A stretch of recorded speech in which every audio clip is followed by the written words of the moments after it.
ಇಂಡಸ್ಟ್ರಿಗೆ ಪಾದಾರ್ಪಣೆ ಮಾಡಿದಂಥ ಸಂದರ್ಭ ಅಂದರೆ ಹುಚ್ಚ ಆಗಲಿ ಸ್ಪರ್ಶ ಆಗಲಿ ಸಿನಿಮಾ ರಿಲೀಸ್ ಆದಂಥ ಸಂದರ್ಭ ಆಗಲೂ ಕೂಡ ಈ ಸಿನಿಮಾದಲ್ಲಿ DVD ಮಾಡೋದಿದೆಯಲ್ಲ, ಪೈರಸಿ ಮಾಡೋದು ಅದೆಲ್ಲ ನಡೀತಾ ಮೊದಲು ಸಿನಿಮಾದಿಂದ ಸ್ಟಾರ್ಟ್ ಆಗಿತ್ತು ಸರ್ ಆ ಪೈರಸಿ ಅನ್ನೋ ಕಾಟ ತಮಗೆ ಅಂತ.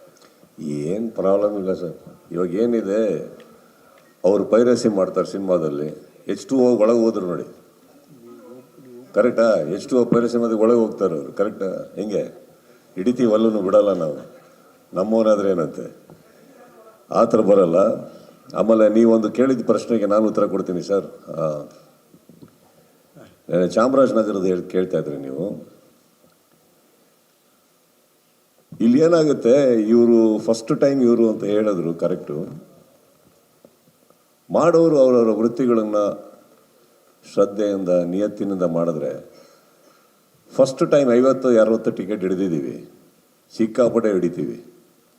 ಇಲ್ಲಿ ಏನಾಗುತ್ತೆ, ಒಬ್ಬ ಡಿಸ್ಟ್ರಿಬ್ಯೂಟ್ರು ಮನೇಲಿ ಕೂತಿರ್ತಾನೆ ಅಂದ ತಕ್ಷಣ ಇನ್ನೊಂದಿದೆ ಅಂದ ತಕ್ಷಣ ಇದು ನಡೆಯೋದು ತಪ್ಪಾಗುತ್ತೆ. ಒಬ್ಬೊಬ್ಬ ನಿರ್ಮಾಪಕನಿಗೂ ಆ 50 ಸೀಟ್ ಇರ್ಬೋದು, 70 ಸೀಟ್ ಇರ್ಬೋದು, ಬಹಳ ಮ್ಯಾಟ್ರ್ ಆಗುತ್ತೆ. ಯಾಕಂದರೆ ಈ 50-60 ಸೀಟ್ ಕಮ್ಮಿ ಅಂದ್ಬಿಟ್ಟೆ ಥಿಯೇಟ್ರಿಂದ ಲಾಸ್ಟಲ್ಲಿ ಟರ್ಮಿನೇಟ್ ಆಗಿರುತ್ತೆ ಸಿನಿಮಾಗಳು.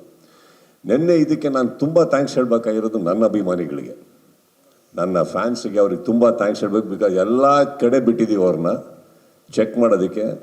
ಅಫ್ಕೋರ್ಸ್ ನಮಗೆ ನಮ್ಮ RPಗಳ ಮೇಲೆ, ನಮ್ಮ ಪ್ರತಿಯೊಬ್ಬರ ಮೇಲೆ ಆಭಾರವಾದಂಥ ಗೌರವ ಇದೆ. ಬಟ್ ಕೆಲವ್ರು ಮಾಡೋದ್ರಿಂದ ಎಲ್ಲ RPಗಳ ಮೇಲೂ ಒಂದು ಕೆಟ್ಟ ಹೆಸರು ಬರ್ಬೋದು, ಇಲ್ಲ ಅಭಿಪ್ರಾಯಗಳು ಬದಲಾಗ್ಬೋದು. ಬಟ್ ಇದನ್ನು ನಾವು ಹಿಡಿತೀವಿ, ಬಿಡೋಲ್ಲ. ಇದು ಸ್ಟಾರ್ಟ್ ಆಗಿದೆ. ಇವ್ರು ಹೇಳಿದಷ್ಟು ಲಿಬರಲ್ ಆಗಿ ಏನು ತೊಗೊಂಡಿಲ್ಲ. ಅವ್ರ ಹತ್ರ ಅಪಾಲಜಿ ಲೆಟರ್ದ ಹಿಡಿದು ಕಂಪ್ಲೇಂಟ್ ಆಗಿ ಕಾಂಪನ್ಸೇಷನ್ ಜೋರಾಗಿ ನಾವು ಮಾಡ್ಕೊಂಡ್ವಿ. ಕಾರಣ ಏನಂತಂದರೆ ಇದು ಎಲ್ಲ ಕಡೆ ನಡಿ ಕೂಡ್ದು. ನಾವು ರೆಂಟ್ಗಳು ಕಟ್ತೀವಿ, ಪ್ರತಿಯೊಬ್ಬರು ಮಾಡ್ತಾರೆ ಅಂದಾಗ ಇದು ನನ್ನ ಬಗ್ಗೆ ಬಿಟ್ಟಾಕಿ ನಮಗಿದು ಮ್ಯಾಟ್ರ್ ಆಗ್ದಲ್ಲೇ ಇರ್ಬೋದು ಸರ್. ಎಷ್ಟೋ ನಿರ್ಮಾಪಕರುಗಳಿಗೆ ಇದು ತೊಂದರೆ ಆಗುತ್ತೆ. ಆ್ಯಂಡ್ ನನಗೆ ಒಂದಂತೂ ಅರ್ಥ ಆಗಿದೆ, ಈ ಪ್ರಪಂಚದಲ್ಲಿ ಭಯ ಇಲ್ಲದೆ ಯಾವುದು ನೆಟ್ಟಿಗೆ ನಡೆಯಲ್ಲ. ಅದು ಹಿಡಿತೀವಿ. ಇನ್ಮೇಲೆ ಯಾವುದೇ ಥಿಯೇಟ್ರಲ್ಲಾದರೂ ಹಿಡಿತೀವಿ, ಬಿಡೋಲ್ಲ ಅದನ್ನು. ಅದು ಎಲ್ಲ ನಿರ್ಮಾಪಕರಿಗೆ ಒಳ್ಳೆಯದಾಗಲಿ. ಆಗಿದೆ. ನೆನ್ನೆ ಎಕ್ಸ್ಪೆಕ್ಟ್ ಮಾಡಲಿಲ್ಲ ಪಾಪ ಅವರು ನಮ್ಮ ಗೆಸ್ಟ್ಗಳು ಬರ್ತಾರಲ್ಲಿ ಅಂತ.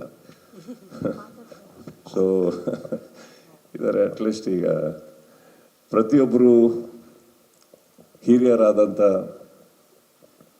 ಅದ್ಭುತ ನಿಮ್ಮ ಎಲ್ಲ ಮಾಧ್ಯಮ ಮಿತ್ರರನ್ನ ಮನೆಗೆ ಕರೆದು ನೋಡಿಕೊಂಡು ಅವರ ಆಶೀರ್ವಾದ ಪಡೆಯೋ ಶಕ್ತಿ ನಮಗಿದೆ ಅಂದರೆ ಥಿಯೇಟ್ರಲ್ಲಿ 50 ಸೀಟ್ ಹಿಡಿಯೋ ಕೆಪಾಸಿಟಿ ಇಲ್ವಾ ನಮಗೆ? ಅಲ್ವೇ? ಮಾಡ್ತೀವಿ ತಗೊಳ್ಳಿ. ಇವತ್ತಿನ ಅದು ಬೇರೆ ಅಲ್ಲ. ಇಂಡಸ್ಟ್ರಿ ಒಳ್ಳೇದಾಗಬೇಕು ಸರ್. ಇಂಡಸ್ಟ್ರಿ ಒಳ್ಳೇದಾಗಬೇಕು ಅಂದರೆ ಇದೆಲ್ಲ ನಡಿಬಾರ್ದು.